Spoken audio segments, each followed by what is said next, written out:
Micro minerals या फिर trace element की बात कर लेते हैं कि ये किस तरीके से हमारी बॉडी में हेल्प करते हैं। तो the mineral present at level are less 0.05% in human body are defined as micro minerals, यानी इनकी आप परसेंट देखिए, यदि 0.05% से भी कम ह्यूमन बॉडी के अंदर यदि प्रेजेंट है तो इन्हें अपन क्या कहेंगे, माइक्रो मिनरल्स कह रहे हैं। Micro minerals also known as trace element, trace element भी हमें इन्हें कह देते हैं क्योंकि ये बहुत कम मात्रा में हमारी बॉडी के अंदर होते हैं।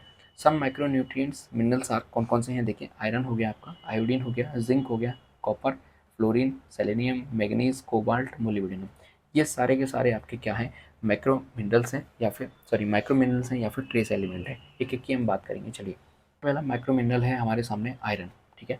यदि हम इसके आरडीआई की बात करते हैं तो 15 मिलीग्राम पर डे के लगभग इसका आरडीआई बताया जाता है।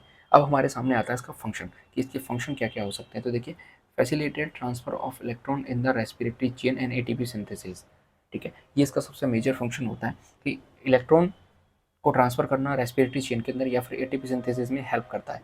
किस तरीके से, कि देखिए जो ऑक्सीजन है वो लंग्स के थ्रू हमारी बॉडी के अंदर जाती है, देन वहाँ से जो एल्वुलाई है उसके अंदर चली जाती है। तो अब वहाँ पे जब ब्लड वेसल्स से लेके और आपकी लंग्स की जो एल्वुलाई है उसकी ब्लड वेसल्स में जो चेंजेस होंगे, ठीक है, वो चेंजेस कौन कराता है, आयरन आपका चेंज कराता है हीमोग्लोबिन के फॉर्म में, ठीक है। और वहाँ से फिर लेके वो पूरी ऑक्सीजन को पूरे ब्लड के अंदर, पूरी बॉडी के अंदर फैला देता है। तो इस तरीके से जो रेस्पिरेटरी चेन में जो इलेक्ट्रॉन ट्रांसपोर्ट का काम कौन करता है, आपका आयरन करता है। इसके अलावा एटीपी सिंथेसिस में, एटीपी जब सिंथेसाइज हो रही होती है एनर्जी के फॉर्म में, तो वहाँ पे कौन हेल्प करता है, आपका आयरन हेल्प करता है। इसके अलावा रेड ब्लड सेल्स के फॉर्मेशन में भी कौन हेल्प करता है, आपका आयरन हेल्प करता है। कुछ फंक्शंस और दूसरे समझिए, देखिए supports our healthy growth and development. Iron चूँकि ब्लड के अंदर है, तो ब्लड यदि हमारी बॉडी के अंदर ज़्यादा होगा तो हेल्थी ग्रोथ रहेगी हमारी, साथ ही साथ डेवलपमेंट भी ज़्यादा हमारी बॉडी के अंदर हमें देखने को मिलेगा। ग्रोथ क्यों ज़्यादा होगी, क्योंकि ब्लड के अंदर आयरन ज़्यादा है, तो आयरन ज़्यादा है तो ज़्यादा न्यूट्रिएंट्स हमारी बॉडी के अंदर पहुँचेंगे, तो ज़्यादा हमारी ग्रोथ हमें देखने को मिलेगी, ज़्यादा हमारी डेवलपमेंट हमें देखने को मिलेगी। यदि हम अगली फंक्शन की बात करें तो helps deliver oxygen in our body, यानी हमारी बॉडी के अंदर जो ऑक्सीजन है उसको डिलीवर करने का काम कौन करता है, ये आयरन ही करता है हीमोग्लोबिन के फॉर्म में, ठीक है। अगला है help maintain our energy level, हमारे जो एनर्जी लेवल है उनको मेंटेन करने का काम कौन करता है, आयरन करता है, क्योंकि एटीपी सिंथेसिस में कौन हेल्प कर रहा है, आयरन हेल्प कर रहा है। इसके अलावा keep level of oxygen in our muscles, जो हमारी मसल्स हैं वहाँ पे ऑक्सीजन ज़्यादा मात्रा में चाहिए होती है या फिर कम मात्रा में चाहिए होती है, उसको लेवल को मेंटेन करके कौन रखता है, आपका आयरन करता है, क्योंकि ऑक्सीजन को लाने ले जाने का काम कौन करता है, हीमोग्लोबिन। और हीमोग्लोबिन के अंदर कौन पाया जाता है, फेरस या फिर आयरन पाया जाता है, ठीक है। अब हम बात करते हैं इसकी डेफिशिएंसी की।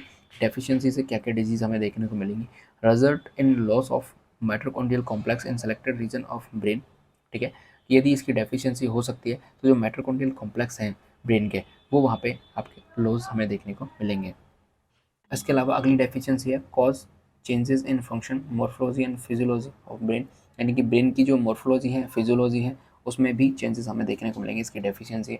इसके अलावा diminish immune function and neuromuscular abnormalities, जो हमारी इम्यून सिस्टम है उसमें भी हमें कमी देखने को मिलेगी, थोड़ी सी परेशानियाँ वहाँ पे आ सकती हैं, आसानी से कोई भी बाहरी जो फॉरेन पार्टिकल है वो हमें अटैक कर सकता है, यानी एक तरीके से इम्यून सिस्टम है उसका जो चांसेस है वो गड़बड़, इम्यून सिस्टम का जो काम है वहाँ पे गड़बड़ा सकता है। इसके अलावा जो न्यूरोमस्कुलर एक्टिविटीज़ हैं वो भी यहाँ पे अफेक्ट होती हैं, उनके अंदर भी एबनॉर्मलिटीज़ हमें देखने को मिलती हैं।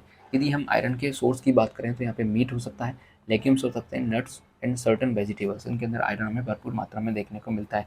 वेजिटेबल्स के अंदर जो पालक है उसके अंदर भरपूर मात्रा में आयरन हमें देखने को मिलता है। कुछ नेचुरल फूड की हम बात करते हैं तो जैसे आपके काउपी हो गए, डेट्स हो गए, बेरीज हो गई, व्हीट ब्रेन हो गए, लेंटिल्स हो गए, ब्रोकली हो गए, एलमंड्स हो गए, इनके अंदर हमें आयरन भरपूर मात्रा में देखने को मिलेगा।